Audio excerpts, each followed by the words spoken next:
D'ailleurs. Oui, mais si on ne peut pas t'en donner une autre.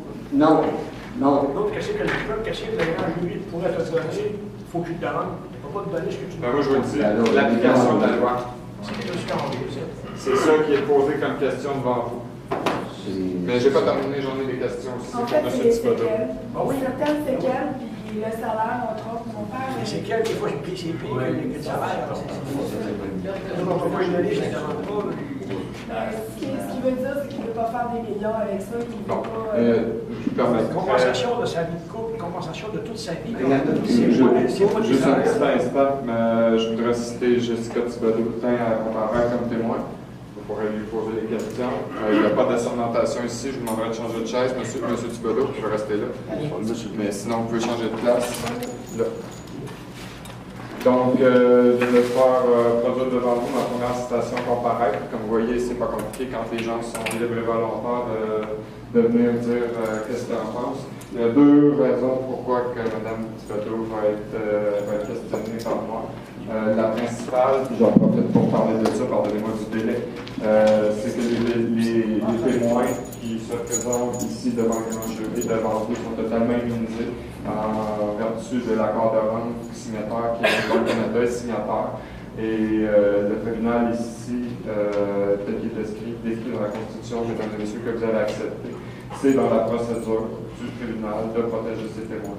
Il n'y a pas question, il n'y a aucune façon qu'il y ait qui que ce soit qui s'en prenne aux gens qui vont s'asseoir dans cette chaise-là. Et je vous le dis, ça inclut les gens de la CSST.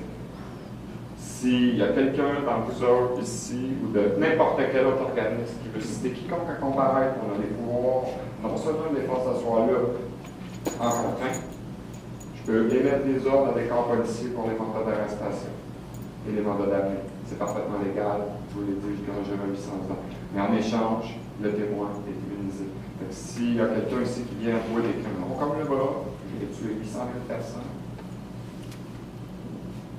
vous pouvez juger des conséquences. Donc, c'est pour ça que certaines personnes vont inciter à comparaître, d'autres non. On n'en a pas besoin. Dans la plupart des cas, on a les papiers signés. Donc, moi, je vais me permettre de vous poser une seule question pour vous protéger aujourd'hui. C'est vraiment à peine vous avez le gars des vues, comme vous le voyez.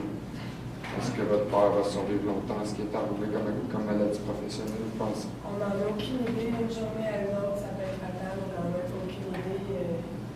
Une complication pourrait l'emporter. Avez-vous des commentaires autres que ça? Je vous remercie d'avoir répondu à mes questions. Est-ce que, mesdames et messieurs du jury, vous avez des questions pour Mme la fille de M. Michel Thibodeau? Une question. Est-ce que ça t'arrive souvent à trouver de te déplacer, de venir en à ton père de même, puis on est trouvé par ça? C'est arrivé. Mon père, c'est un homme qui est très, très orgueilleux.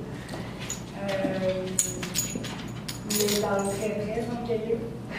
Puis, comme je vous ai dit tout à l'heure, c'est un homme qui a toujours travaillé très fort.